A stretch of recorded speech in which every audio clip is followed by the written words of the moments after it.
خداوند اس گھر پر رحمتیں اور برکتیں نازل فرما۔ حضرت سعد نے کھانا پیش کیا، حضرت صلی اللہ علیہ وسلم نے کھانا تناول فرمایا۔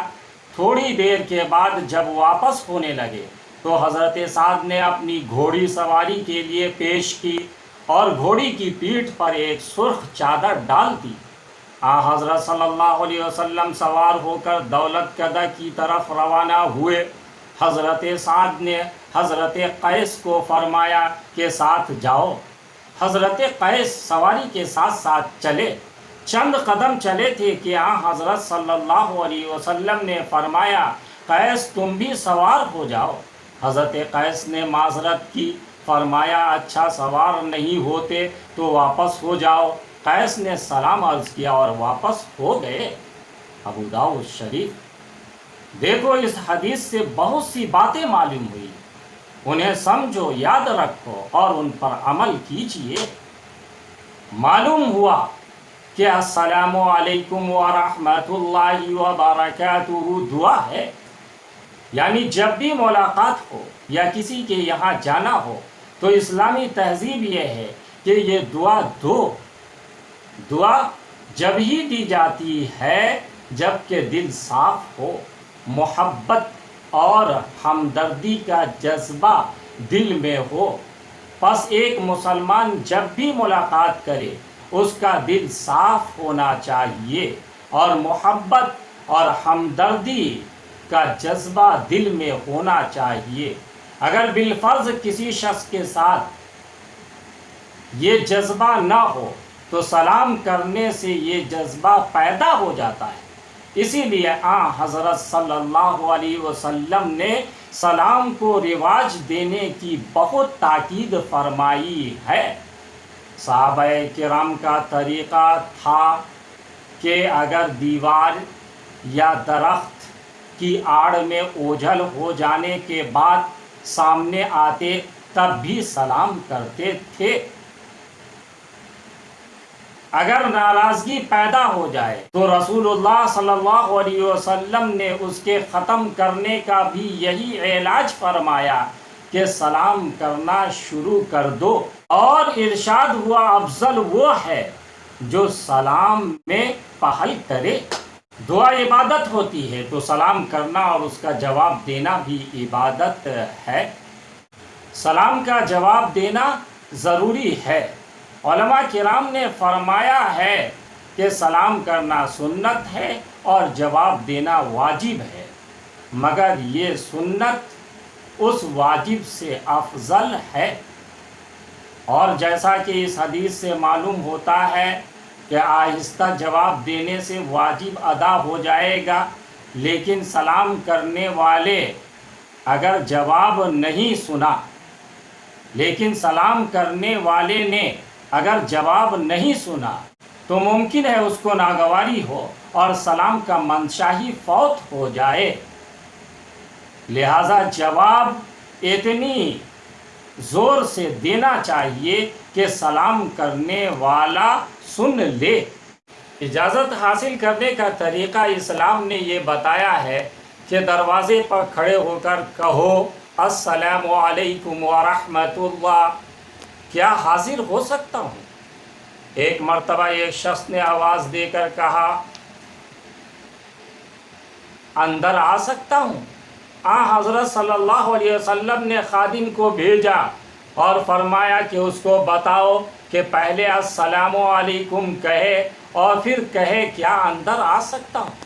اس شخص نے جب اس طرح کہا السلام علیکم کیا اندر آ سکتا ہوں، تب حضرت صلی اللہ علیہ وسلم نے اجازت دی۔ ابو داؤد شریف۔ اگر 3 دفعہ اسی طرح سلام کرنے پر اندر آنے کی اجازت نہ ملے تو واپس چلے جائیں اور برا ہرگز نہ مانیں۔ اجازت لینے کے وقت آڑ میں کھڑے ہوں، ایسی جگہ نہ کھڑے ہوں کہ اندر سے سامنا ہو۔ اندر جھانکنا بہت بری بات ہے، حدیث شریف میں اس کی سخت ممانعت ہے۔ جب کوئی شخص تمہارے یہاں آئے تو اس کی پوری خاطر مدارات کیجیے۔ رسول اللہ صلی اللہ علیہ وسلم نے فرمایا کہ مومن کی شان یہ ہے کہ مہمان کی عزت اور پوری خاطر مدارات کرے۔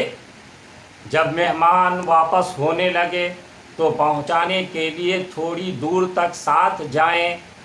جب ساتھ جائیں تو خود مت لوٹیں، بلکہ مہمان کو چاہیے کہ وہ رخصت کرے کہ اب آپ آرام فرمائیے۔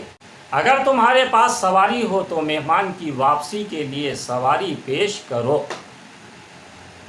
جس کے یہاں تم گئے ہو اگر اس سے محبت اور شوق کے جذبے میں کوئی بات تمہاری شان کے خلاف ہو جائے تو اس کا برا نہ مانو، بلکہ اس کے جذبے کی قدر کرو۔ جیسا کہ حضرت سعد کے جواب نہ دینے کے باعث حضرت صلی اللہ علیہ وسلم کو تھوڑی دیر تک دروازہ پر رکنا پڑا۔ یہ حضرت سعد رضی اللہ تعالیٰ عنہ کے جذبے کی بنا پر ہوا۔ حضرت صلی اللہ علیہ وسلم نے اس کا برا نہیں مانا، بلکہ خاص طور پر دعا فرمائی۔ جس کے یہاں تم گئے ہو چند باتیں اور سن لیجئے جن کی تعلیم ہمارے آقا رسول اللہ صلی اللہ علیہ وسلم نے دی۔ اگر اندر سے پوچھا جائے کون، تو یہ مت کہیے میں، وہ کیا جانے کہ میں کون ہے، بلکہ اپنا نام بتائیں۔ خواہ کیسا ہی دوست ہو، روزانہ اس کے پاس مت جائیے، بلکہ کچھ دن چھوڑ کر جائیے۔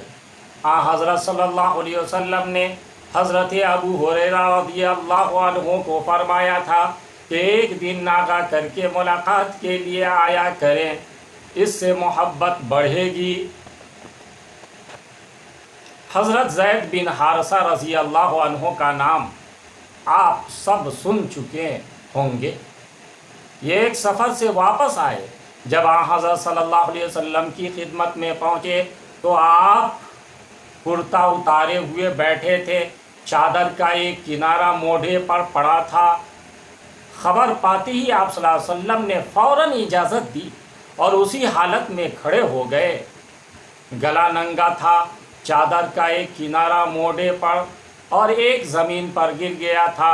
آپ صلی اللہ علیہ وسلم نے حضرت زید کو گلے لگایا، سر کو بوسہ دیا۔ حضرت فاطمہ رضی اللہ عنہا سب سے چھوٹی صاحبزادی تھیں۔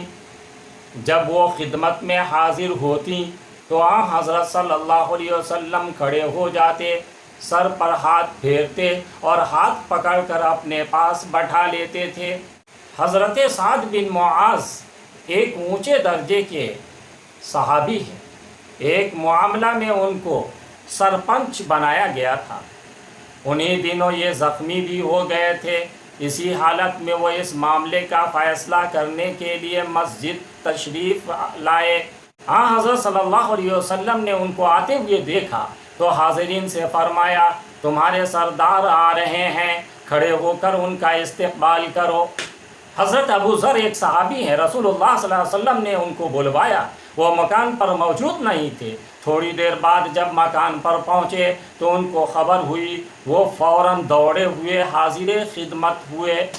حضرت صلی اللہ علیہ وسلم نے بڑے تپاک سے ان کا استقبال کیا اور ان کو گلے لگایا۔